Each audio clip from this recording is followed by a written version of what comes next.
Tai, kas turėjo suteikti daug laimės ir galimybių, tampa ištisų nusivylimu. Panašų efektą stebime iki šiol, žiūrėdami į tai, kaip socialdemokratai mėgina susitvarkyti su 2024 metų rinkimų rezultatais. Tie rezultatai buvo vieni geriausių per šios partijos istoriją, tačiau jie tapo ir vienu didžiausių išbandymų. Ir šiandien jau tikriausiai galima sakyti nusivylimu. Per nepilnus 2 metus matome jau 4. socialdemokratų siūlomą premjerą. Ir tai nėra ilgo atsarginių suolelio požymis, kaip kai kas mėgina sakyti, ar įprasta personalijų kaita. Tai jau valdymo krizės požymis. Vienus parklupdė interesų, skaidrumo ir pasitikėjimo klausimai, kitus politinės patirties ir nuovokos stoka. Tačiau visais atvejais problemos esmė ta pati. Socialdemokratai laimėjo rinkimus, bet iki šiol taip ir neparodė, kad geba atsakingai valdyti valstybę.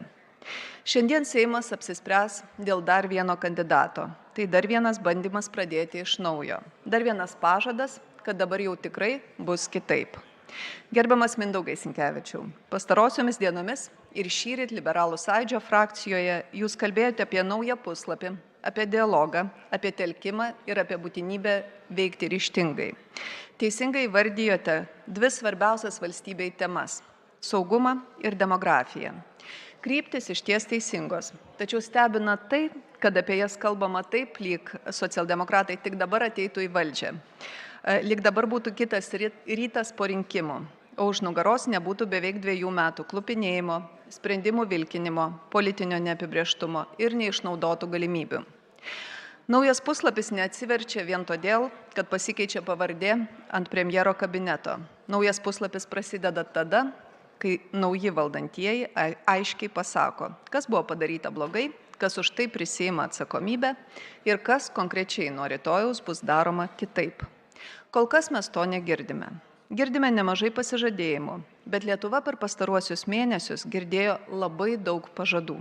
Apie naują politinę kultūrą, apie pagarbą, apie dialogą, apie įsiklausimą ir stabilumą. Šiandien jūs kalbate taip, tarsi nebūtų buvę visai neseniai didžiausio naujausioje Lietuvos istorijoje pilietinio pasipriešinimo jūsų valdančiosios daugumos sprendimams. Kalbate taip, tarsi Lietuva nekristų tarptautiniuose konkurencingumo reitinguose. Tarsi ekspertai netrimituotų apie infliacijos šuolį ir investicijų kritimą. Taip girdžiu argumentus apie rekordinį gynybos biudžetą, apie poligonus, apie priimtus sprendimus dėl antrosios pakopos. Tačiau dalis šių sprendimų nebūtų buvę įmanomi ir dėl opozicijos pagalbos. Be tų pačių opozicijos balsų, į kuriuos dažnai žvelgiate su neslepiama panieka. Jūs teisingai kalbate apie saugumą, tai yra svarbiausias valstybės prioritetas. Dėl to tikrai nesiginčijame ir palaikome. Tačiau saugumui neužtenka 1% biudžete. Reikia skaidraus ir efektyvaus lėšų panaudojimo ir aiškaus žinojimo, kas dabar svarbiausia. Teisingai kalbate ir apie demografiją, bet demografija negali būti tik popieriuje, kurį patogu rodyti spaudos konferencijose.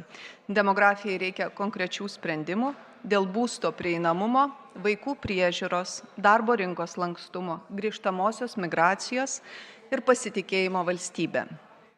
Kalbate apie fiskalinę drausmę ir tai tikrai labai svarbu, bet neužtenka pasakyti, kad jos bus laikomasi. Reikia parodyti, iš ko bus finansuojami nauji pažadai, kurių skaičius nei kiek nemažėja. Ko bus atsisakoma, kaip bus valdoma infliacija ir kaip nebus didinamas spaudimas dirbantiems žmonėms bei verslui.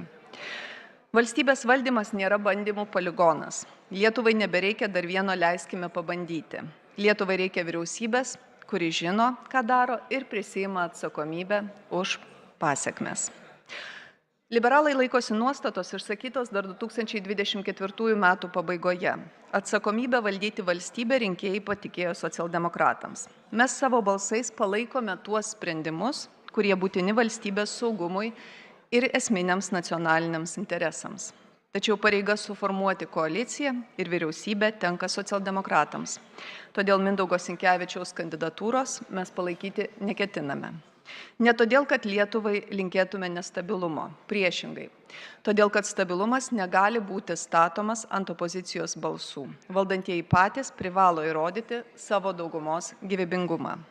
Tai yra jūsų pareiga, jūsų dauguma ir jūsų atsakomybė. Gerbiamas kandidate, jūsų laukia Sizifo akmuo ir ganėtinai slidi įkalnė. Tiesą sakant, šią įkalnę sukūrėte jūs patys, savo sprendimais, klaidomis, dėlsimu ir savo vengimu laiku prisimti atsakomybę. Todėl šiandien mūsų klausimas labai paprastas. Ar jūs ateinate tik administruoti socialdemokratų sukurtų krizių, ar iš tiesų prisimate atsakomybę pakeisti šios valdžios veikimo būdą? Esate jau kadencijos pusiaukelėje, susiskaičiuokite ankstesnės klaidas ir pradėkite jas taisyti. Lietuvai reikia atsakingos politikos ir vyriausybės, kuri neprašo dar vienos galimybės, o įrodo, kad gali veikti.